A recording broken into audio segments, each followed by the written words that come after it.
Hey everybody, welcome to the 1804 show, chapter 2.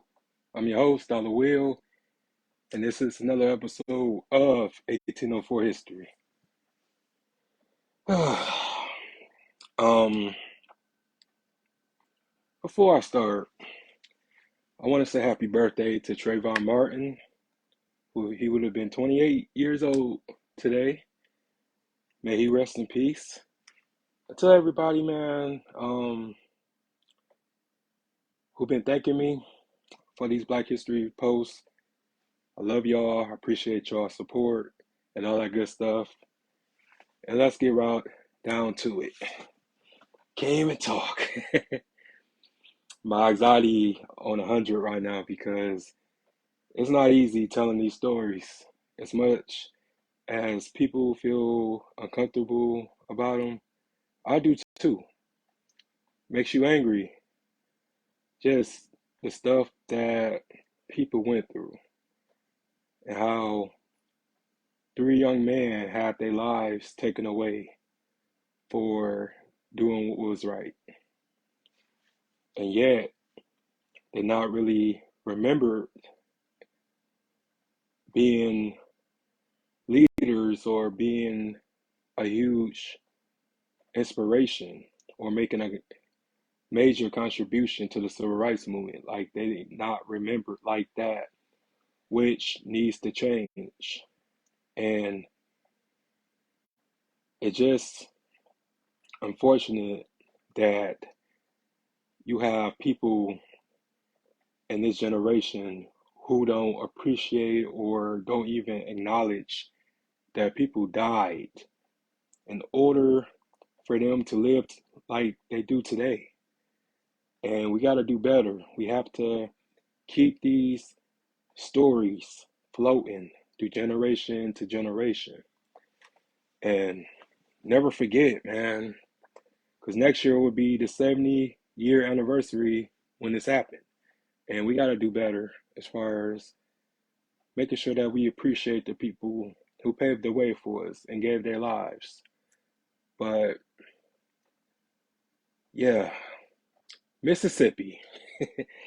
uh, and this was a place, even though it was racism all over the country and stuff like that, but it was hell on earth to live in Mississippi and just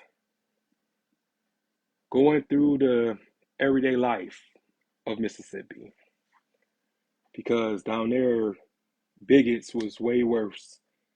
And this was the same place practically almost 9 years after Emmett Till's untimely death. You have just racism and terrorism and stuff. And I know a lot of people don't understand or don't wonder why I feel the way I feel right now, but it's just sickening knowing that you have not only that the mayor's office, the governor, and you have judges and you have police officers who participated in this horrific act, and nobody went to jail for murder. They all went to jail for breaking their civil rights, but they didn't convict a person until 70 years later, pretty much. Like almost, my bad, 50 years later. And the person that ended up convicted was an older man. And you just sit back and you just think about if it wasn't two white guys who were killed, then this story would have never made national news. If it was just James Chaney himself, it would have not been anybody covering it nationally. And that's just the truth. You know, regardless about what people say or what people think, there were many unsolved cold cases in the state of Mississippi alone from that era. And it's just kind of make you empathize and sympathize with the people that experience those type of things. But yeah, these three young men, one Michael Schorner, Andrew Goodman, James Chaney, were all going around Mississippi getting people registered to vote. And they all worked for this organization called CORE. And two of the white boys, they weren't from Mississippi, they was from up north in New York. And it's just amazing. And knowing that people came down south who wasn't from there, was willing to risk their lives to help our people.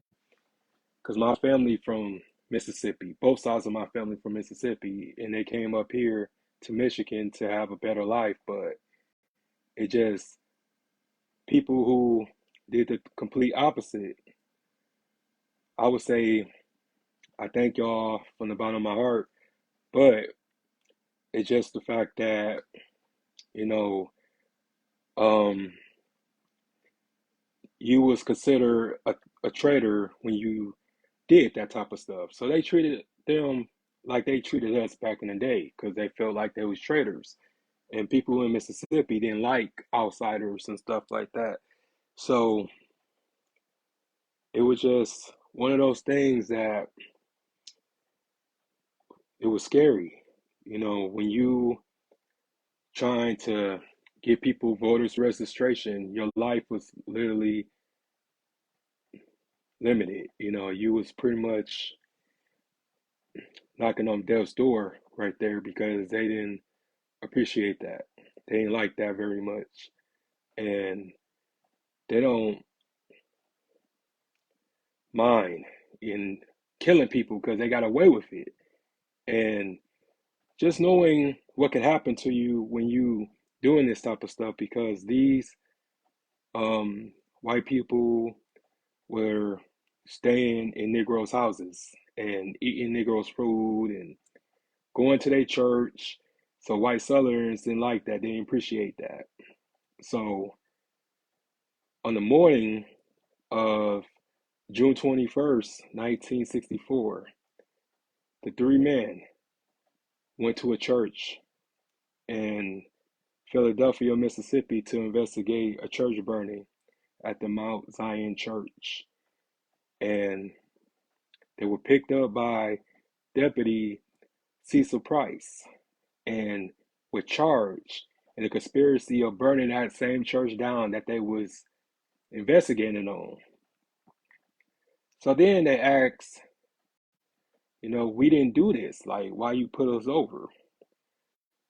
So they was arrested and they was booked, but they was arrested and they were given one phone call and so they can bail themselves out. So while they sat in jail, the sheriff called a hit squad to be waited upon them when they got released. So around like 10:30, they was able to get released. They was able to pay their $20 bond, and little do they know that killers was waiting for them. So they go down the road, and while they driving, they notice three cars following them in the middle of the road, and then they totally didn't think of nothing of it at first, but then uh, they get rammed through a truck, pickup truck. So they try to lose them and stuff like that, and it ended up turning into like deserted roadway to try to lose the people, but they found out that they had more cars. So it was a total of five cars. And 18 men got out their cars to approach their vehicle. At first, it was the sheriff, the same sheriff that arrested them earlier,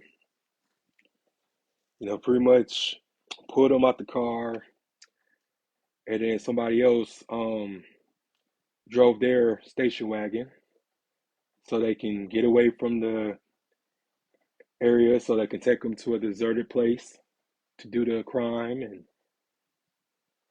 at first, Michael was shot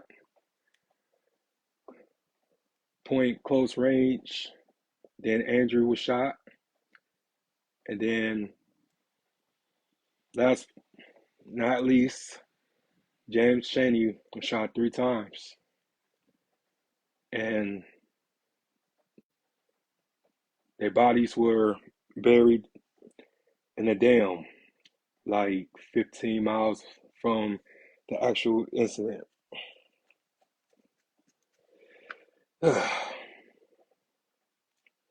Yeah, you just sit back and you just think about, what do they do to deserve that? A lot of us, you know, say that, oh, they would have to kill me and this and that, or I would have fought back and this and that. But this was the 1960s. Like, you were trained to do certain things. You were trained to surrender. So everybody can say what they would have done if this and that, but you would have done the same thing because fear was the love language back in them days. And you have certain people who knew about it and took it to their graves and sit back and allow it to happen. And these were people who were supposed to have been police officers who were supposed to protect and serve its citizens, but you have them being terrorists. And this was their way of life. And just imagine how many of these cases were never solved or never really publicized like that because a lot of people was taken or snatched out their homes and not heard from again. And I'm sorry, like to people who feel like I shouldn't tell these type of stories anymore and this and that. I don't care what you think. I care about the people who unaware or just need to be informed of how lucky they are to be born in this era where you are allowed to have certain privileges and people take them for granted every day by being stupid, by clout chasing, by being ignorant. It's not about you. It's about us as a collective. And we just shit on people. We shit on ourselves. We shit on our history. And people always talking about, that's the past. We need to move forward. The past ain't really changed. Things ain't really changed. And somebody have to be brave enough to tell it like it is. Like, and we suffered a lot. And then we go from being killed for having the privilege to vote, the privilege to be able to drink out of a certain drinking fountain, the privilege of swimming at a public pool, shopping at a local convenience store, department store, and all that stuff. And we shit on the people that made it possible for it to happen. Because everybody just think that Dr. King was the one that did it by himself, but he didn't. It was many people that gave their lives. And just like Khalil Muhammad said on Phil Donahue that he feel like he didn't owe those 2 white men who died for the cause, but I think differently. I think that anybody who didn't live in that particular area but came down to help because they seen footage of Bloody Sunday and stuff like that. I'm going to talk about that too. one of these days. But who just watch little kids and women and children and men get beaten by police and dogs bit on them and stuff like that, and they was just like, dang, all this because they want to vote or they want to integrate and stuff like that. Like, I must do something. And that's just the human spirit, is having empathy for people who you're not in their situation. But just the fact like they are from out of town or they up north and northerners and stuff like that, and they came and helped, and they would have these particular training exercises where the students will act like that they were um, racist or angry mobs, and they would go and to these parks and they would exercise what it would be like or what they will expect when they did these protests and sit-ins and stuff. And which that was cool to find out and cool to uncover, but we just don't understand because we're at 2023. But it's just amazing knowing people who didn't have those type of problems took it upon themselves to do something about it. And to me, I feel like that's what a hero is, and that's what a leader does, and that's what an angel does. And it's just unfortunate because their bodies were missing for 2 months, and the FBI was contacted by um, Andrew Goodman and Michael Stroner's family, and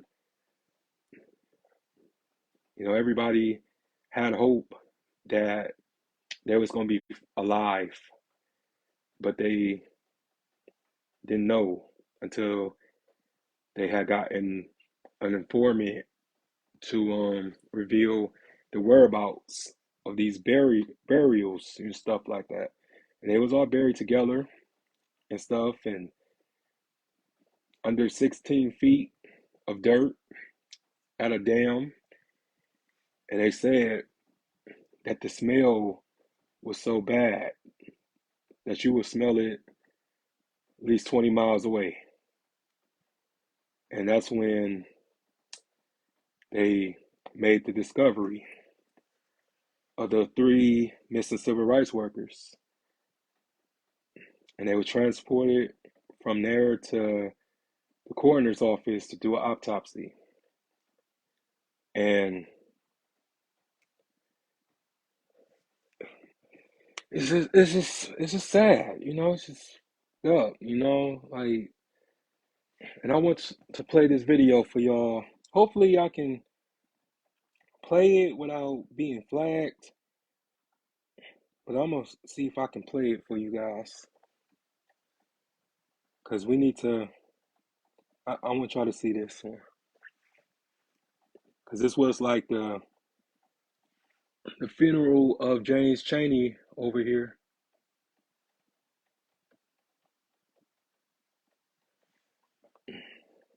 Or I could just play it, no matter. The TV don't want to connect. But this was a guy by the name of David Dennis, Deputy Director Freedom Summer, 1964 Corps. He did the eulogy for James Chaney, and this is what he had to say. I feel that he's gotten his freedom, and we're still fighting for it. Hope y'all can see. What I talk about right now is the living dead that we have right among our midst, not only in the state of Mississippi, but throughout the nation. Those are the people who don't care, those who do care but don't have the guts enough to stand up for it, and those people who are busy up in Washington and other places using my freedom and my life to play politics with. That includes the president on down to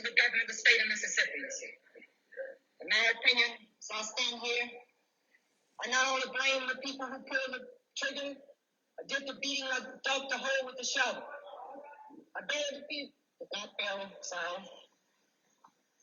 But I blame the people in Washington, D.C., and I'm down in the state of Mississippi for what happened just as much as I blame those who pulled the trigger.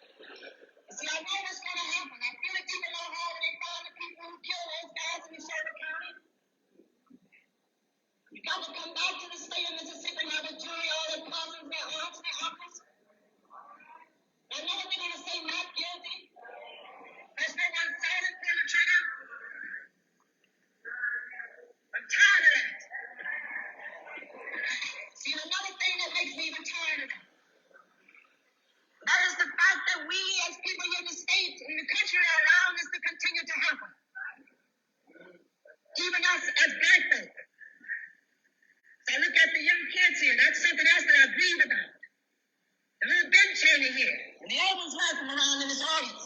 When you want someone to babysit for me, get that black baby to hold that baby.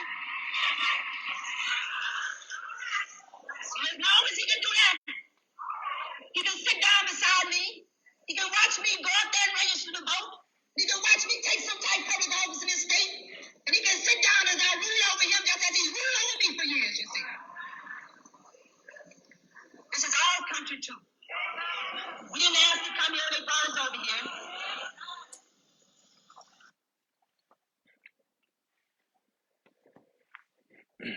Yeah,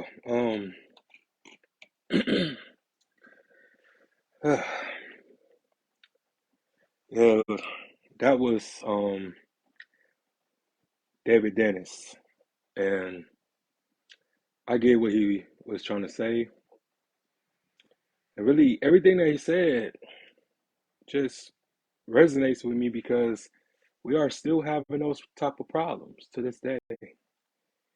And we just need to understand that nothing's going to change unless we change it. By sticking together, by loving each other, by not corrupting the youth. You know, we got to go back to it takes a village and it takes accountability. It takes us as the adults here to lead the next generation. And but the craziest thing is when you live past 21, when you live past 24, and you really realize that these three young men were just babies. They were kids, you know? And I can't imagine the terror, the fear, the paranoia that they was under. And just having 18 men um commit such a heinous act and 8 of them only get tried. And at first they were um let go because it was a mistrial. But then the FBI came back and tried them for um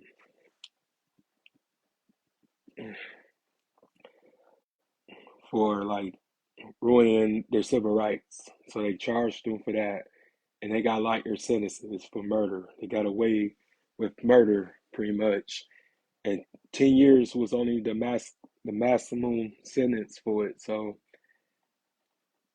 but yet we get life and we get 25 years. But some justice is better than no justice, I guess. But in this case, they were robbed. The victims were robbed, and a lot of us just need to understand that we came a long way. We still have some fighting to do, we still have some work to do, but we came a long way, and we just have to make sure that we do better on our part. Whew. But yeah, that's for tonight episode. I just want to thank everybody who tuned in, everybody who watched. Um, Subscribe, to the YouTube channel, hit the like button, and just be looking for future notifications because this year I'm going in. So, also, you want to donate to the show, to the platform, Cash App, dollar sign, 1804 show. I'm out. Peace.